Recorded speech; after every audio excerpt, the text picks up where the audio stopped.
All right, Dalton, we're continuing our season preview with the PFF Preseason All-American team. We're going to go over it right now, starting with the skill position players on offense. And at quarterback is Carson Beck from Georgia. Running back is Ollie Gordon from Oklahoma State, the reigning Doak Walker Award winner. And at the three wide receivers are Luther Burden III from Missouri, Tetairoa McMillan from Arizona, Tez Johnson from Oregon, and our tight end is Colston Loveland from Michigan. So, Dawn, from our skill position players, what stands out of those guys right there? I'll tell you what, you got to love those three wide receivers, Max, really. I mean, we keep talking about every year it feels like, oh, when are we going to have a year where it's like there's not just a wide receiver class loaded with freaks? And then you look at this is just the top three, and there's plenty more behind them. But Luther Burden is just an after-the-catch demon, can get downfield. McMillan, you know me, I've been comping him to Mike Evans like crazy. And Tez Johnson led the nation in yards after catch last year. Despite really, really small size, he racks up a ton of production in that Oregon offense. These three receivers, I mean, it's just crazy how talented every single year a wide receiver class is now. Yeah, they're loaded, man. And then you got Ollie Gordon, who's, you could make an argument he's the best player in college football because he's the reigning Doak Walker Award winner, but he's absolutely fantastic as well. Carson Beck, the best quarterback in the country. Now, I'm sure almost everyone would agree with that. But Colston Loveland, man, absolute freak of nature at tight end, and I think he's going to be the focal point really of that Michigan offense. And anytime a tight end is the focal point of your offense, it either means that your offense is really bad or it means that your tight end is elite. And I think it's the latter for Michigan this year with how good Colston Loveland is. And I said it before, it's rare for tight ends to go in the first round, but at this rate, Dalton, I'd almost be surprised if Colston Loveland wasn't a first-round pick. That's how rare of an athlete he is. Yeah, I agree. He's going to be an absolute freak of nature, and I've told you before. I think he moves different than every other tight end in the country, and certainly he's going to be a focal point of Michigan's offense. But let's be real, Max. We've got all the flash of all the skilled players, but the focal point of any offense is the offensive line, and we've got a really good preseason All-American offensive line too. We'll start at left tackle with Will Campbell out of LSU, very possibly a top 10 pick in next year's draft. Tyler Booker out of Alabama at left guard, staying in Alabama at center with Parker Brailsford, who comes over from Washington with Caleb DeBoer. Stay in the SEC at right guard again with Tate Ratledge, the best pass-protecting guard in the country out of Georgia. And at right tackle, Ajani Cornelius out of Oregon. Yeah, so I think, Dalton, the one thing that stands out there is that it depends on how you want to make these teams, right? And how PFF usually makes the teams are what your position is. So left tackle, right tackle. We're going to do it that way. A lot of other outlets, sometimes they do offensive tackle. Sometimes they do 5 offensive linemen, period, no matter what position they play. So I think, some people might think Kelvin Banks Jr., like, how is he not there? If we did offensive tackle, it definitely would have been Kelvin Banks Jr. as the other guy. But I think the important thing to distinguish there is that we're doing it based off where they play specifically. And that's why Ajani Cornelius is still a great player, don't get me wrong, but that's why he's our starting right tackle instead of a guy like Kelvin Banks Jr., for example. Yeah, I agree. And honestly, I think that needs to be recognized. I'm always of the belief that right tackles, honestly, are just as important as left tackles. I know the blind side and stuff gets talked about a lot, but, you've seen that in the NFL. Teams with great right tackles, right? Penei Sewell, Lane Johnson, Ryan Ramczyk, Tristan Wirfs the first few years of his career. These guys are just as valuable. And I think it's too tilted sometimes. Oh, left tackles are always better than right tackles. Well, if you have a great player on the other side too, that's a massive for your team. Or if you have great players on both sides, let's go down to LSU and Will Campbell for a second. They've got a great player at right tackle too, and Emory Jones, and those two guys are going to be huge keys for protecting Garrett Nussmeier in their offense after losing Jaden Daniels. But I think it's really good to recognize it this way. It's actually my favorite way to do it, especially at the guard and tackle spots where we just go, okay, these guys at these positions, especially projecting them forward to the NFL. Definitely. All right, let's go over to the defensive side of the ball now with our front 7 players. At D tackle is Mason Graham from Michigan, the number 1 player on the 2025 NFL Draft Big Board, according to Trevor Sycamore. Check it out at PFF.com.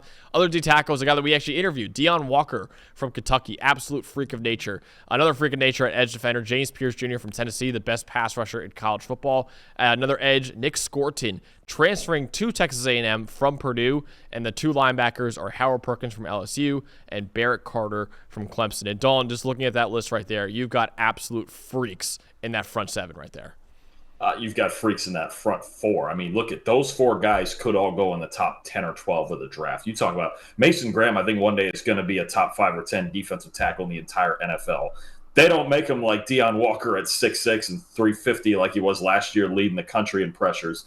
James Pierce Jr. is the best pure speed rusher in the country. And Nick Scoreton's a name who's really emerging, and he's Trevor's edge one as of right now. Got a lot of Jared Verse to his game who went in the first round in the top 20. Look, these are four guys. If that was ever a real defensive line, I don't know how this team would lose ball games, honestly. That D-line in the NFL right now would be a really good D-line. Even though these are still college kids, that's how good they are. And yeah, it is a weaker year for linebackers, I'll say that, but Harold Perkins is still a freak of nature as what he could do in pass rusher. He's a really good player in coverage last year for LSU too. And then Barrett Carter, I'm really expecting a big bounce-back year from him as well. He's great in 2022. Actually entered the year as our number one linebacker prospect, according to Trevor Sikkema, kind of fell off a little bit as a junior. I think he's going to be a really good player as a senior for Clemson's upcoming year. So I'm really excited to see what he could do there. But Dalton, take us to our secondary. Who makes up our first-team All-American secondary there?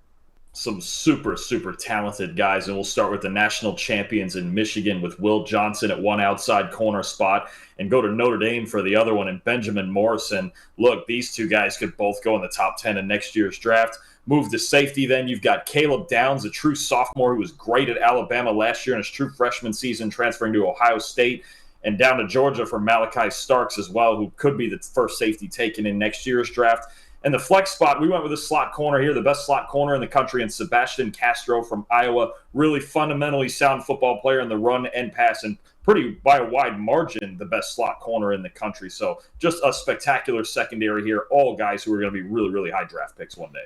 Yeah, absolutely. And again, that flex spot is a little weird because sometimes you could put it as a flex player overall, like maybe a Travis Hunter, for example, like an all-purpose player, or you could do another corner, like Tacario Davis could have been up there, but we went with a slot corner, Sebastian Castro, who really is almost just as good as Tacario Davis, in our opinion. So I really am a big fan of that secondary, obviously, with Ben Morrison and Will Johnson. Man, those two guys could be top 10 picks. Caleb Downs, only a true sophomore.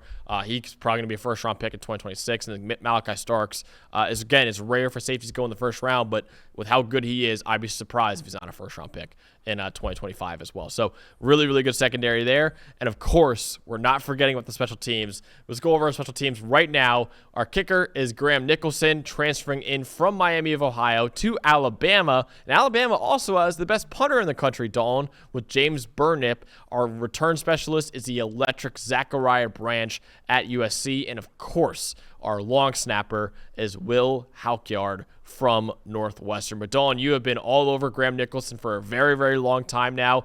I think when we did our transfer portal rankings, you put him as a top 10 player in the transfer portal, even though he's a kicker. And I think Alabama, man, they got an absolute stud at kicker in the portal. Tell you what, it's a big spot for them to fill because you're losing the FBS's all-time leading scorer in Will Riker, but you have another record setter. Look, Nicholson last year at Miami, Ohio, tied an FBS record for most consecutive field goals made. I believe it was 25 or 26 in a row. He didn't miss a field goal last season until the conference championship game against Toledo. So, look, it's a really good ad for them when you talk about a team that you lost Nick Saban, the greatest coach of all time. You lost some other things, but special teams still matters. And for Alabama to still have the best kicker and punter in the country, look, these are big deals, man. I don't think it can be said enough. I'm sure Kalen DeBoer is going to talk about it during the year in close games. It's great to have those two guys on the same roster. Absolutely. And you go over our long snapper real quick. So we have Will Haukyard as our long snapper. He was the second highest graded long snapper in the country last year with an 82.1 grade, and the highest graded returning long snapper in the country with an 82.1 grade. He only had one bad snap on field goals / extra point attempts out of 52 of them, and he only had 3 bad snaps on punts, and he had 75 punting snaps too. So he's an excellent long snapper and the best long snapper that we have in college football. But that's what we got for our preseason All-American team. Hey, thanks for watching the PFF College Football Show. Before I let you go, though, we have an unbelievable deal for you guys right now. If you use the code CFB25, you get 25% off your PFF Plus annual subscription. We've got the 2024 College Football Preview Guide that you can find over at PFF.com, featuring the best players in the country from all 70 Power 5 teams, plus 10 Group of 5 teams that have the best chance at making the college football playoff as well. You can also gain access to NCAA premium stats for historical games, teams, and player tracking dating all the way back to 2014, so the last decade or so of college football. All the stats you can hope for, you can find in PFF Premium as well. Also, You can be the GM of your favorite NFL team with our unbelievable mock draft simulator where you can draft up to 7 rounds of players for your NFL team.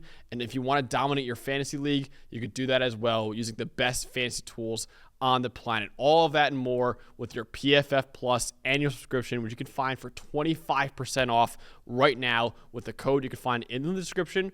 Or if you want to go to subscribe.pff.com and use the code CFB25 at checkout. Again, you get 25% off your PFF Plus subscription. This won't last forever, so make sure you take advantage of it right now.